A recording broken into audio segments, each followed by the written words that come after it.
ATM மையத்தில் போலி 2000 ரூபாய் நோட்டுகள் வைக்கப்பட்ட சம்பவம் மக்களிடையே பெரும் அதிருப்தியை ஏற்படுத்தியுள்ளது. டெல்லியில் பாரத் ஸ்டேட் வங்கி ஏடிஎம்மில் குழந்தைகள் விளையாடும் போலி ரூபாய் நோட்டுகள் வைக்கப்பட்டிருந்த விவகாரம் குறித்து விசாரணை நடத்த மத்திய நிதியமைச்சகம் உத்தரவிட்டுள்ளது.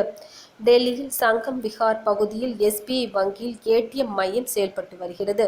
கடந்த 6ஆம் தேதி இந்த ஏடிஎம்மில் ரோஹித் குமார் என்ற கால் சென்டர் ஊழியர் பணம் எடுத்துள்ளார். ஆனால் அவருக்கு கிடைத்த 2000 ரூபாய் நோட்டுகளில் ரிசர்வ் பேங்க் ஆஃப் இந்தியா என்று அச்சிடப்பட வேண்டிய இடத்தில் சில்ட்ரன்ஸ் பேங்க் ஆஃப் இந்தியா என்று எழுதப்பட்டிருந்ததைக் கண்டு அதிர்ச்சி அடைந்தார். இதையடுத்து சங்கம் விஹார் காவல் நிலையத்தில் ரோஹித் புகார் அளித்தார். சந்தேகமடைந்த காவலர்கள் உடனடியாக அந்த ஏடிஎம் மையத்திற்கு சென்று விசாரணை நடத்தினர்.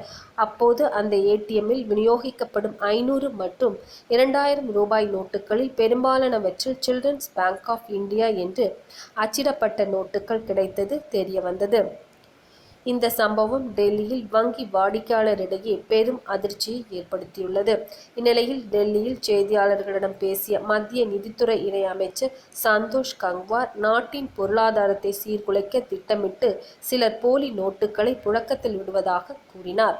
இதனை கட்டுப்படுத்த தீவிர நடவடிக்கை எடுக்கப்பட்டு வருவதாக கூறிய அவர், டெல்லி ஏடிஎம்மில் போலி ரூபாய் நோட்டுகள் வைக்கப்பட்டிருந்தது குறித்து விசாரணை நடத்த உத்தரவிடப்பட்டுள்ளதாகவும் கூறியுள்ளார்.